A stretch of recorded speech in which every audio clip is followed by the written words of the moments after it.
Everybody wants to be the greatest at what they do, or at least that's what we should strive for. But on that road to greatness, we may find ourselves coming across challenges that we sometimes don't always succeed at. I'm no stranger to that feeling, but my public figure, Charles Oliveira, helps me not base myself on those failures, but learn from them and use them as stepping stones towards something greater.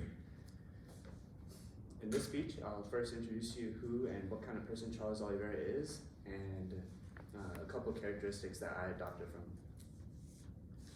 So first and foremost, who is Charles Oliveira? Well, Charles Oliveira is a former lightweight champion in the UFC, which is 155 pounds, and it's one of the most competitive divisions in the company.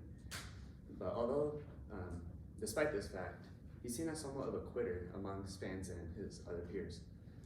If we look at statistics on ESPN.com, we can see that he has 9 losses in his career, which seems excessive for someone who's supposedly the best out of hundreds of fighters. And if we look a closer look earlier on in his career, we can see that he actually dropped down to featherweight, which is a whole 10 pounds lighter, in order to fight smaller opponents, which seems like a cowardly move.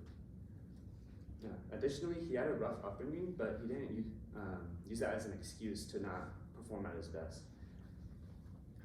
In an article by MMAfighting.com, which was published May 11, 2021, he mentions that he grew up in the favelas of Sao Paulo, Brazil, which is heavily influenced by gangs and drug trafficking.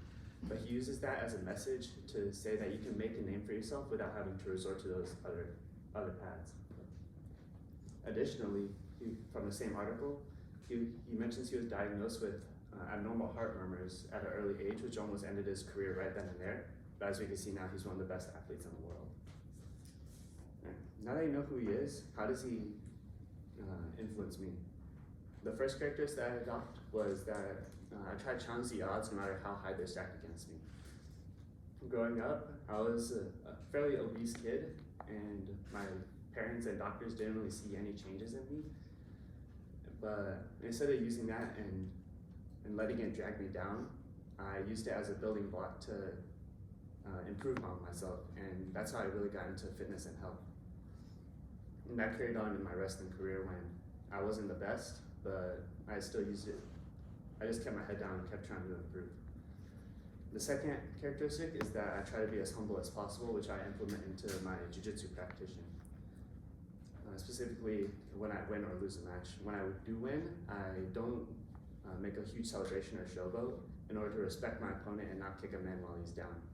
But on the other side of the coin, when I lose, I treat them how I would have wanted been treated if I won, and didn't try and make any excuses or call them out on anything. I let them have their moment.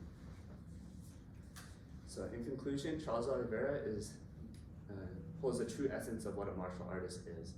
He comes from humble beginnings, but doesn't use that as an excuse to underperform on himself.